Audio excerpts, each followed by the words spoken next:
السلام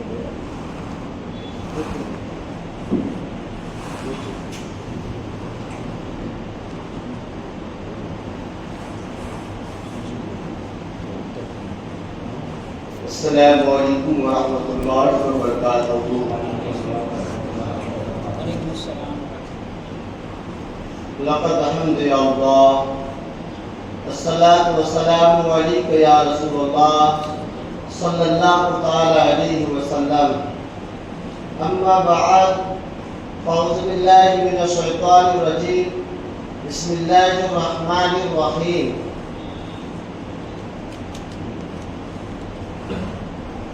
یا نار کونی بردن و سلام علی ابراہیم. آمنت باللہ صدق اللہ المولانا العظیم وصدق رسولہ النبی الامین المتین الکریم ونحن على ذلك لمن الشاهدين والشاكرين والذاكرين والحمد لله رب العالمين. كما قال الله تبارك وتعالى في شأن حبيبه المصطفى إن الله وملائكته يصلون على النبي يا أيها الذين آمنوا صلوا عليه وسلموا تسليما. اللهم صل على سيدنا شفيعنا مولانا محمد بارك وسلم. صلاة والسلام عليك يا رسول الله صلى الله تعالى عليه وسلم. حسب دستور کے مطابق ایک بار نبی اور آل نبی پر درود پاک پڑھ لے. اللهم صل علی محمد ما هو احد.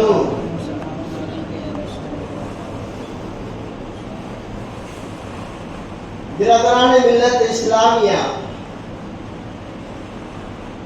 ابھی ہمارے سامنے کہیں یا پچھلے دنوں میں کہیں کہ قربانی کا پربہار دن گزرے ہیں. وہ تو اپنے اپنے نصیب کی بات ہے. جن لوگوں نے صاحب نصاب ہو کر قربانی کی ہے اور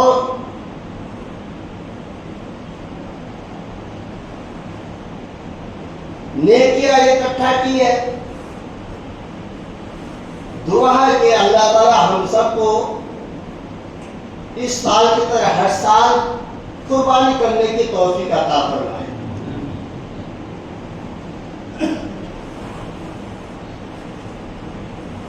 برادران ملت اسلامیہ، قربانی کے متعلق مسائل آپ حضرات میں سماعت کر چکے ہیں. میں سوچ رہا ہوں کہ چند مختلف باتیں آپ تک بتاؤں. جس آیت کریمہ کو میں نے تلاوت کرنے کا شرف حاصل کیا، رب قدیر ارشاد فرماتا ہے یا نام کنی بردو و سلام علی ابراہیم. اس واقعہ کو آپ نے علماء کرام سے بارہا سماعت کر چکے ہوں گے.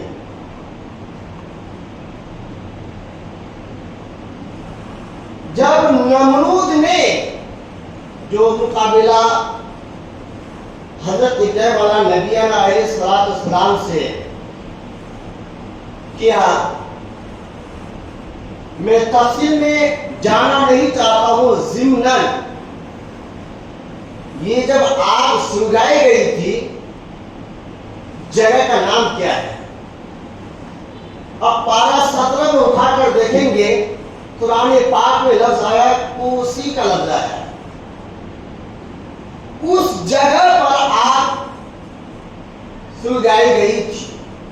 اب کتنے دن تک؟ 7 دن تک، 40 دن تک، اور دیگر مختلف روایات ہے. لیکن اس آگ میں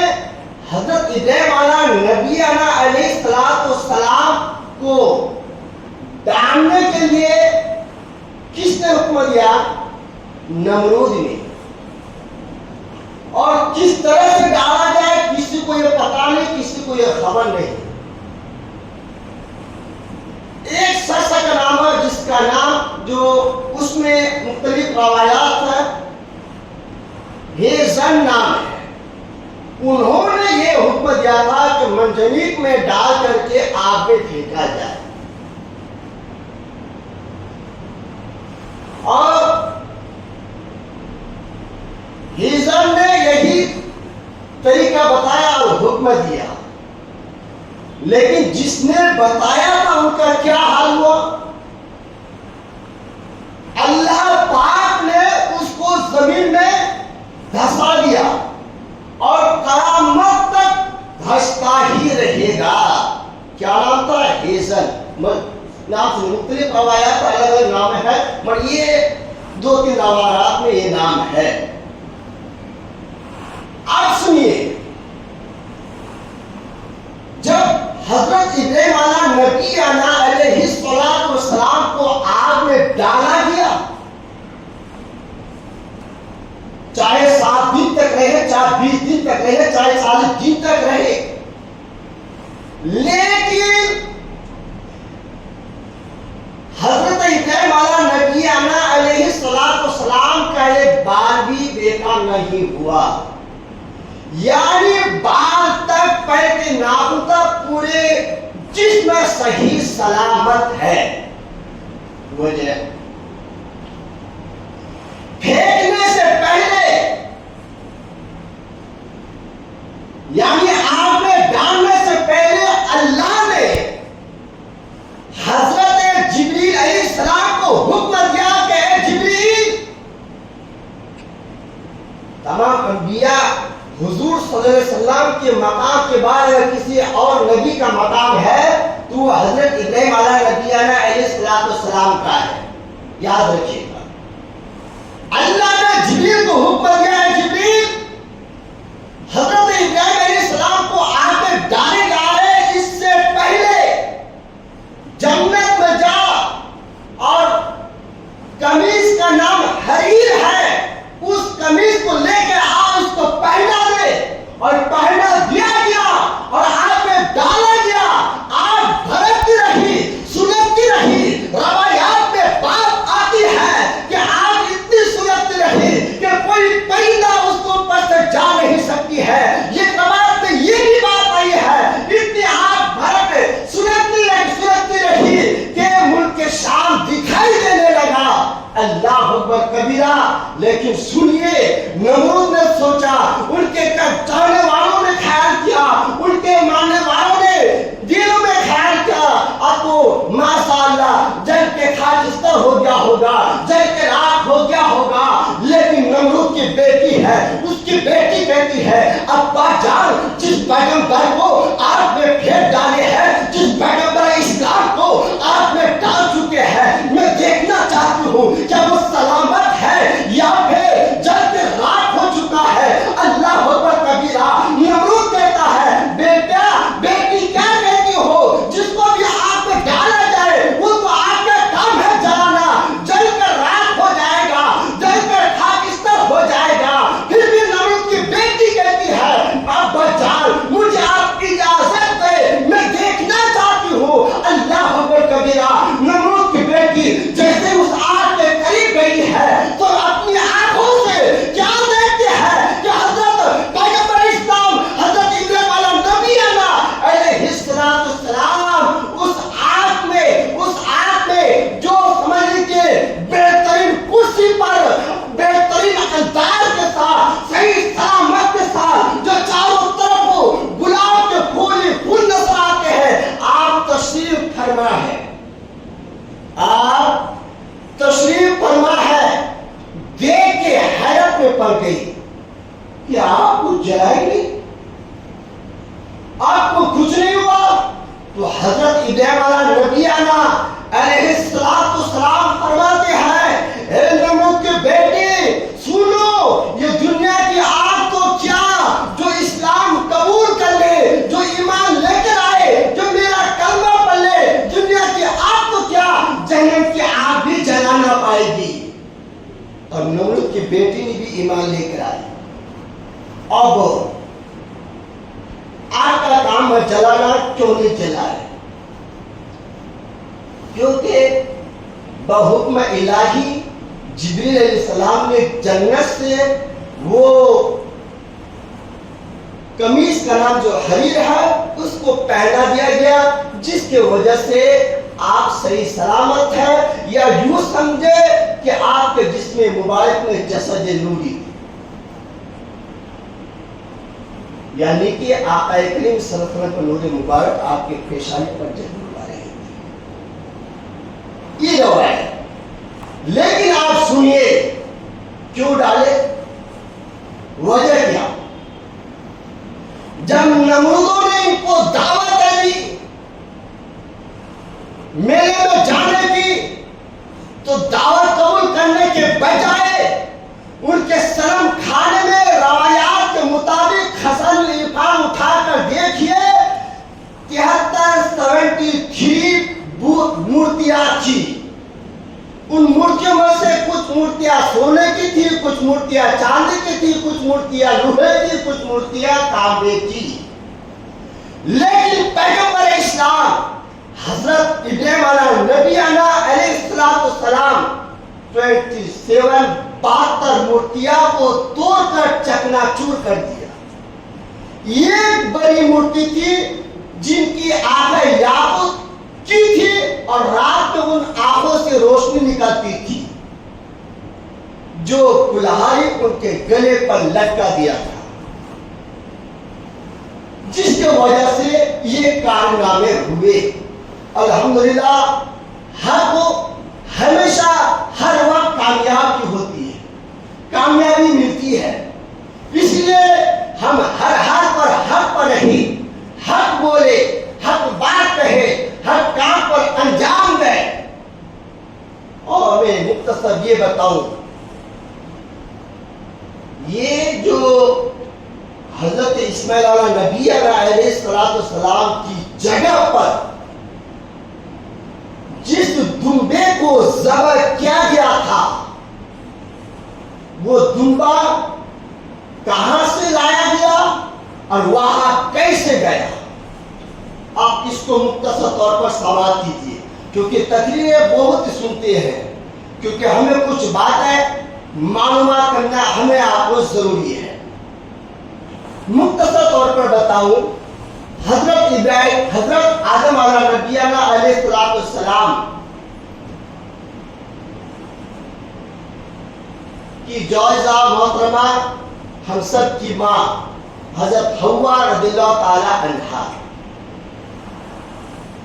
جو سمجھیے دنیا کا پہلا انسان آدم علیہ السلام، ان کی بیوی ہم سب کی ماں حضرت ماں حوا رضی اللہ تعالی عنہا، جب بھی ان کے یہاں بچے پیدا ہوتے تھے 2 بچے ہوتے تھے، ایک لڑکا ایک لڑکی، ٹھیک ہے؟ پھر ایک بچہ پیدا ہوتے تو اس میں بھی ایک لڑکا ایک لڑکی۔ میری نظر سے روایات کے بعد گزری ہے کہ آپ کو 29 مرتبہ بچے پیدا ہوئے، 28 مرتبہ جڑواں بچے پیدا ہوئے، اور آخری مرتبہ حضرت عیسیٰ علیہ السلام پیدا ہوئے۔ لیکن ان کی شریعت میں کیا تھی؟ پہلے جو لڑکا لڑکی پیدا ہوئے اور دوسرے میں جو لڑکا لڑکی پیدا ہوئے، تو پہلے کا لڑکا دوسری حمل سے لڑکی، اور پہلی حمل سے لڑکی دوسری حمل سے لڑکا، اس طرح شریعت میں بھائی بہن میں شادی جائز تھی۔ مختصر بتاؤں، اب قابیل کے ساتھ پیدا ہوا لیہودا لڑکی کا نام، اور حابل کے ساتھ پیدا ہوا اقلیمہ۔ اقلیمہ دیکھنے میں خوبصورت تھی۔ اب قابیل شادی کرے گا، قابل کے ساتھ پیدا ہوا اقلیمہ، اور حابل کے ساتھ پیدا ہوا لیہودا۔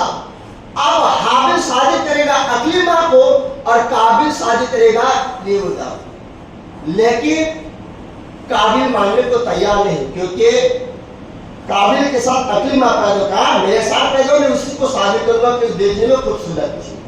اسی میں آپس میں ہو گیا اتفاق، یعنی کہ حسد۔ مختصر طور پر بتاؤ، کہا کہ نہ میں بات ماننے کو تیار، میں اسی کو شادی کروں گا. کہا کہ ایسا تو مختصر طور پر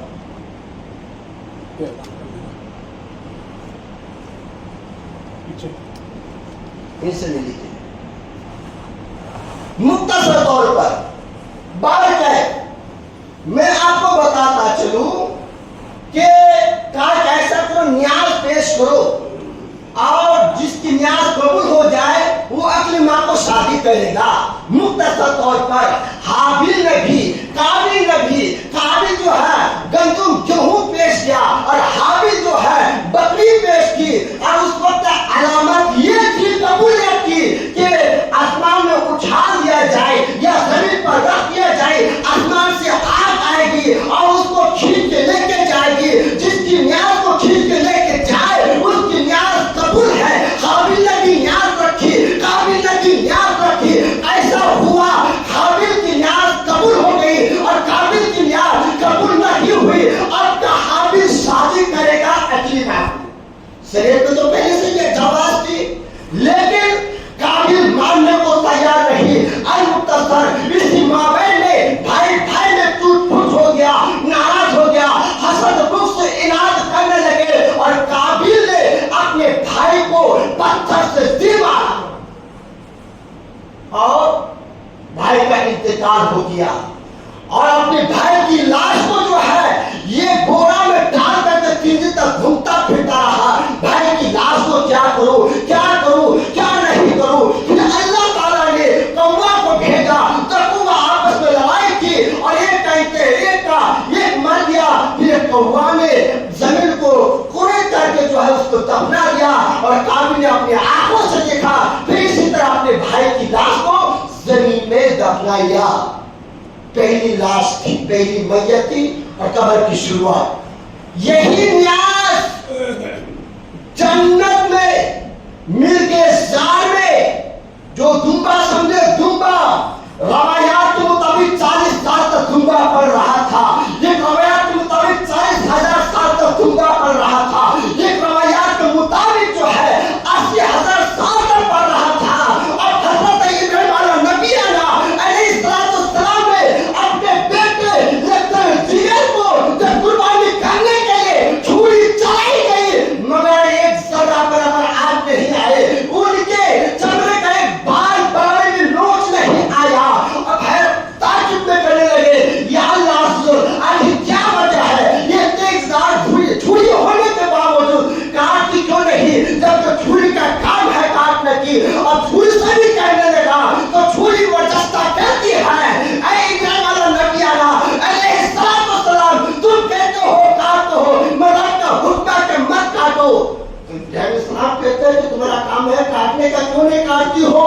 تو چھری بھی کہتی ہے آگ کا کام ہے جلانے کا اور آگ تم کو کیوں نہیں جلائی ہے؟ یہی جواب دیا. بارکہ کو اس وقت جنت کا لباس حضرت ابراہیم السلام پر پہنے ہوئے تھے جس وجہ آگ جا نہ پائی اور جس وقت حضرت ابراہیم السلام پر چھری چلا رہے تھے آپ کے جسم مبارک میں جسد نوری تھی. بارکہ وہ جنت میں پڑ رہا تھا. بارکہ اسی طریقے سے وہ نیاز قبول ہوئی اور جنت سے اس کو لایا گیا اور اسماعیل السلام کی جگہ پر فدیہ دیا گیا. دنبا ذبح ہو گیا اور حضرت اسماعیل السلام صحیح سالم رہی. یہ بھی ایک قربانی. ذبح عظیم کا لفظ بھی آیا آپ سنو گے. یہ قربانی ہے حضور صلی اللہ علیہ وسلم کے والد گرامی حضرت عبداللہ. بہت کم سنے ہوں گے اور بہت کم مولانا لوگ اس بات کو بتاتے ہیں. یہ قربانی سب سنی ہے. اسماعیل السلام کو قربانی قبول، جان بھی سلامت. لیکن ایک اور قربانی حضرت عبداللہ رضی اللہ تعالیٰ عنہ جو عبد المطلب کے سب سے چھوٹے بیٹے میرے آپے پیارے آقا کے والد گرامی حضرت عبداللہ. سنیے 2 منٹ میں. جہاں اس وقت مکہ شریف سے بھاگنے سے پہلے جہاں پہ چاہے زمزم ہے، زمزم کا کنواں، تو حجر اسود وہاں سے اکھاڑ کر کے جو آپ ان جرہم قوم نے دو ہرن کی مورتیوں کو جواہرات الگ الگ سے ان کو وہاں پر جو ہے یعنی کہ مٹی کے اندر ڈال دیا گیا اور مٹی اوپر برابر کر دیا گیا، چاہے زمزم کا کنواں کا کوئی نام و نشان نہیں تھا۔ کچھ مدت کے بعد اللہ نے مختصر طور پر حضرت عبد المطلب کو خواب دکھایا، فلاں جگہ پہ کھودو اور چاہے زمزم کا کنواں جو ہے کھودو، وہاں پر طرح طرح کے سامان ہے وہاں سے وہ ہٹاؤ۔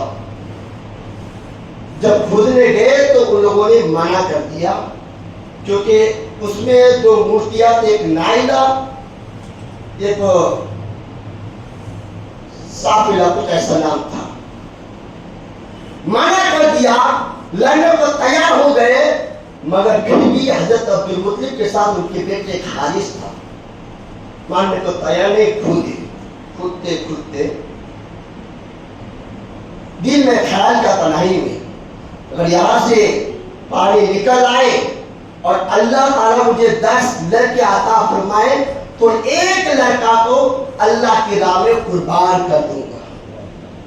مختصر طور پر ضمن بتا رہا ہوں۔ پھر کیا ہوا، جب وہ سب کچھ ہو چکا، منت مانی، منت کو پوری کرنا ہے، تو حضرت عبد المطلب نے اپنے بیٹوں کو بلا کر کہا کہ دیکھو میں نے ایسی منت مانی تھی، میری منت پوری ہو گئی ہے، اب تم لوگوں میں سے بتاؤ میں کس کی قربانی کروں۔ سب بیٹوں نے کیا کہا، ساتوں میں بیٹوں نے، ابا جان اگر سب کی قربانی کرنا چاہے تو کر لو، ہم سب راضی ہیں، یہ آپ کے اختیار میں ہے۔ آج ہمارے قوم کے نوجوان لڑکے، باپ کے بیٹے، اگر باپ کی طبیعت خراب ہو جائے کہے کہ میرے لیے دعویٰ لے کے آؤ، لانے کو تیار نہیں، باپ کہے کہ مجھ کو بڑا جگہ پہ لے کے جاؤ، جانے کو تیار نہیں، لے جانے کو تیار نہیں۔ کیسے آج کی ہماری اولاد ہے، آج ہماری اولاد کی غلطی نہیں ہے، ان ماں باپ کی غلطی ہے جو اپنی اولاد کو بہترین تربیت نہیں دیے ہیں، اسلامی تعلیمات نہیں سکھائے ہیں، جس کی وجہ سے آج وہ لڑکے ماں باپ کو تکلیف کر دیتے ہیں، ماں باپ کے ادب احترام نہیں کرتے ہیں، جو نوجوان لڑکے آپس میں خون خرابہ کرتے ہیں، قتل و غارت کرتے ہیں۔ اللہ اکبر کبیرہ، مختصر طور پر ان بیٹوں میں سے کہا کہ ٹھیک ایسا کرے، کیجئے، قرہ ڈالیے، جس کا نام آئے گا وہ تیار ہو جائے گا۔ کیا ہوا، حضرت عبداللہ کا نام نکلا۔ اب وہاں کے لوگوں نے کہا کہ مت کیجئے قربانی، مت کیجئے قربانی، کیونکہ ان کے پیشانی پر ہمارے سب کے آقا کے نور محمد صلی اللہ علیہ وسلم ہے۔ پھر کاہن کے پاس گیا، کاہن نے بتایا کہ ایک انسان کے خون بہانے کے بدلے 10 اونٹ ہے، ایسا کرو ایک انسان کے بدلے 10 اونٹ جو ہے ایک طرف رکھو اور ایک انسان کو ایک طرف رکھو، حضرت عبداللہ کو پھر قرہ ڈالو۔ جب تک اگر اونٹوں کا قرہ نیت کا نام نہیں آتا ہے تب تک کرتے رہو۔ المختصر اسی طرح 10 مرتبہ کیا گیا۔ 10 مرتبہ میں جو ہے 10 مرتبہ سے پہلے حضرت عبداللہ کا نام آیا، 10 مرتبہ میں اور بعد میں اونٹوں کا نام آیا۔ اسی طرح 100 اونٹ جو ہے متعین ہوئی اور 100 اونٹ کو قربانی کی گئی اور قربانی قبول بھی ہوئی اور حضرت عبداللہ صحیح سلامت بھی رہی۔ اپنی بات کو یہ سے ختم کر رہا ہوں۔ انشاءاللہ یہ باتیں آپ لوگوں کو دھیان سے سنیں گے تبھی آپ کے علم میں اضافہ ہوگا، جو کم سننے کو ملتا ہے۔ میرا آج موضوع تھا حضرت عثمان بن عفان رضی اللہ عنہ، ان کی شان بیان کروں، لیکن انشاءاللہ آئندہ بیان کروں گا۔ بہرکیف ہمارے آپ کے سامنے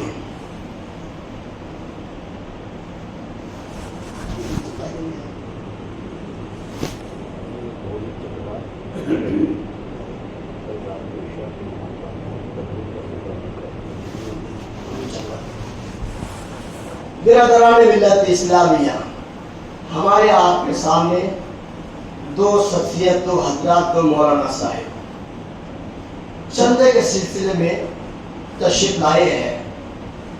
جو مسجد بن رہی ہے